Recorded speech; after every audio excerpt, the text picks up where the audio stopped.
C'est en majeure partie à moi que vous le devez. Eh oui, qu'on m'appelle Lug, Odin, Mercure ou Hermès, oui, c'est bien moi, le seul, l'unique Dieu, Lug. Alors, comme ça m'amusait de voyager dans les airs, j'apparaissais parfois sous la forme d'un corbeau. D'où le caractère emblématique que cet oiseau a revêtu plus tard dans ma carrière de Dieu. Mais aujourd'hui, je prends l'avion comme tout le monde. C'est nettement plus rapide et bien moins fatigant. Ah, ça, ils m'ont bien eu là-haut, hein. Oh, c'est vrai que j'en voulais à l'époque, hein. J'étais un vrai cadre, un vrai jeune cadre même, divin, dynamique. Un CDD, on disait à l'époque. Sauf que quand vous signez un CDD là-haut, c'est pour l'éternité, croyez-moi. Et l'éternité, ça passe pas bien vite. Ah, dans leur temple entièrement en bois, les Celtes n'honorent aucune représentation divine. En ce temps-là, les hommes ne m'ont pas encore créé à leur image. C'est qu'on a beau être un dieu, on n'en est pas moins un homme. Mais oui, vous savez, les dieux sont des humains comme les autres. Bon, c'est vrai, je suis un dieu profondément pluridisciplinaire. On me dit même exégète de la pluridisciplinarité. C'est pourquoi je me suis vu confier autant de tâches diversifiées, allouer autant de qualités et autres caractéristiques hors du commun des mortels. Ce qui, au fond, avouons-le, est bien normal pour un dieu, n'est-ce pas ?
donc adopté cette colline avec ses chênes et ses freux comme lieu de villégiature, où il m'arrivait fréquemment de venir passer des week-ends entiers à pêcher à la ligne, tranquillement, lézarder au soleil, ou bien encore compter les nuages en jouant à saute-mouton. Imaginez, nous voilà environ 12 000 ans avant le voisin d'à côté, ce Nazaréen qui m'a supplanté, décidément. Vous voyez bien qui je veux dire. Ce fanfaron qui faisait des miracles, en veux-tu, en voilà pour faire l'intéressant. Mais c'est facile quand on est un dieu d'en faire des miracles. C'est notre boulot, on est formé pour ça. Mais bon, je m'emporte.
Avril 43, Lucius Munatius Plancus, gouverneur de la Gaule, chevelu et césarien convaincu, est à la tête des légions. Il traverse le Rhône et occupe bientôt avec ses troupes tout le territoire des Allobroges, votre actuelle Savoie si vous préférez. Le 9 ou 10 octobre de l'année 43 avant JC, Plancus fonde la ville sous le nom de Colonia Copia Felix Munacia Lugdunum. Alors, comme tous les élus locaux qui posent la première pierre d'un pont ou d'une cité HLM, les choses n'ayant guère changé, c'est par un geste fort que l'autorité suprême de la cité manifeste son pouvoir sur les citoyens. Ainsi, Plancus trace l'axe du Decumanus, c'est-à-dire l'enceinte de la nouvelle ville, au moyen d'une charrue tirée par une génisse et un taureau blanc, selon un rite romain sacré. La cité prend vite un essor rapide du fait de sa position stratégique, et la première ville de terre et de bois laisse la place à des bâtiments au soubassement en maçonnerie de pierre. Suivant un principe démocratique bien connu, on externalise les réfugiés viennois hors les murs de la belle cité, en banlieue, entre Vèze et le bas des pentes de la future Croix-Rousse. Elle acquiert alors son titre de capitale des Gaules. Lugdunum caput Galliorum, comme il disait. Autre fait remarquable, c'est aussi à Lyon que la transition entre maïs romain et lieu gauloise se faisait. Lyon, quand on y arrivait, était mentionné dans l'indication suivante. Lugdunum, caput Galliarum, usque hic leugas, qui signifie Lyon, capitale des Gaules, jusqu'ici on mesure en lieues. Vous voyez que déjà, avant même que l'on en vienne à parler d'exception française, les Romains avaient déjà admis l'exception gauloise. Enfin des envahisseurs sympas.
C'est l'empereur Auguste qui en pose la première pierre aux environs de -16 avant Jésus-Christ, comme il est d'usage pour les édiles locaux de bonne tenue, au vu de la taille des blocs de pierre qui constituent l'édifice.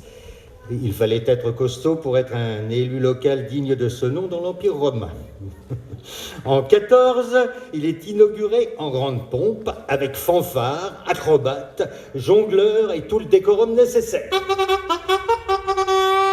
Sous Auguste, vers -15, la colline de Fourvière est alors le siège de la colonie où s'élève l'ensemble des bâtiments publics et administratifs. Un peu la Pardieu de l'époque. L'Odéon, théâtre réduit, 3000 places étaient destinées aux orateurs politiques ou philosophiques, à la musique, aux poètes et à une élite intellectuelle. Il fut édifié sous Antonin, successeur d'Adrien au milieu du IIe siècle, avec son parement au sol de l'orchestra de mosaïque, en losange, carré, rectangle, cercle, souligné de bandes, ses marbres blancs, roses ou beiges, les granites bleus ou gris, les porphyres verts, rouges, provenaient d'Italie, de Grèce ou d'Égypte. C'était vraiment un écrin précieux pour la culture huppée de l'époque, contrairement au théâtre destiné, lui, à des spectacles grand public. Aujourd'hui, ces deux théâtres sont de hauts lieux de rayonnement culturel pour les Lyonnais et les touristes venant en masse dans cet endroit magnifique, et plusieurs fois centenaire pour célébrer chaque année vos nuits de Fourvière. Tout naturellement, en faisant fi de toute vérité historique connue depuis des lustres, aucun martyre n'a jamais eu lieu dans un théâtre. On va authentifier le théâtre comme le haut lieu martyrologue lyonnais, puisqu'on a envie de l'y voir en ces lieux. Alors, cette belle boulette historique mérite un petit commentaire. Un amphithéâtre, contrairement à l'idée communément admise, est une arène à plan elliptique, un cirque est une arène à plan circulaire. Un champ de course est un amphithéâtre oblong aux côtés parallèles, tandis qu'un théâtre est toujours un hémicycle, donc à plan demi-circulaire. Le culte dont je faisais l'objet ayant été boycotté successivement par les Romains avec leurs dieux multiples, puis par la nouvelle religion chrétienne, dépossédé de ma ville, mis au banc par la population, remisé dans les poubelles de l'histoire, taxé d'archaïsme, j'en ai eu assez de ce diktat de la mode cultuelle, de ce mysticisme qui consomme du Dieu comme on consomme des barils de lessive. Donc, je suis parti faire une retraite quelque temps au Valhalla. J'ai voyagé, rencontré d'autres populations, d'autres mondes, histoire de me ressourcer un peu. Croyez-le ou non, la profession de Dieu n'est pas un métier facile.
Car en outre, si j'ose dire, si les vins italiques de la côte tyrrhénienne sont du goût des Celto-Gaulois avant l'arrivée des Romains, il n'en va pas de même de ceux-ci au goût nettement plus méditerranéen. Population qui va déferler sur la ville à la fondation de Lugdunum, préférant les vins d'Italie en lieu et place des vins grecs, vins de Rhodes, etc. Cette activité, quoique mal datée, est variée. Fabrication de tuyaux, d'urnes cinéraires, de sarcophages, de chaudières, pour les termes. Autrement dit, elle fait la jonction entre la plomberie et les pompes funèbres, canalisant l'eau d'ici comme conditionnant l'eau de là.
Trois rivaux finissent par s'affronter.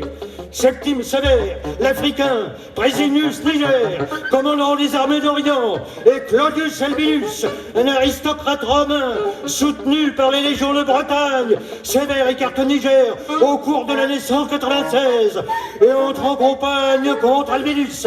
Celui-ci réagit, traverse la Gaule et s'installe à Lyon, dans l'attente de la traversée des Alpes par son adversaire. La victoire semble acquise par les armées de Septime, qui poursuivent les partisans d'Albinus jusque sous les murs de la ville et pénètrent dans la cité, qu'ils pillent, car elle avait eu le tort de soutenir le loser en question.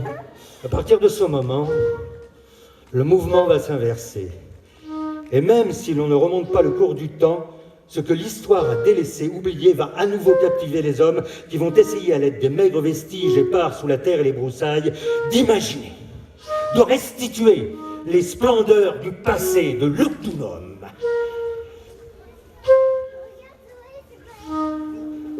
Enfin, en 2003, de nouveaux sondages ont permis de retrouver l'emplacement du mur de fond de scène du théâtre antique. Enfin!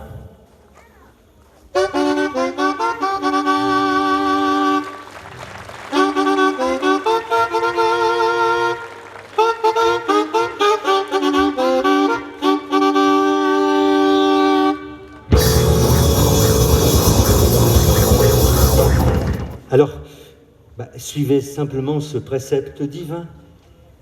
Hic et nunc. Et vous verrez que les plus beaux souvenirs, ceux qui ne se périment jamais, ceux qu'on ose regarder sans nostalgie, ce sont ceux qu'on se fabrique dans l'instant, qu'on vit tellement à fond qu'ils sont à jamais présents. Vous comprendrez alors comment j'ai pu traverser autant de centaines de milliers d'années sans m'ennuyer un seul instant, sans en perdre la moindre miette, simplement,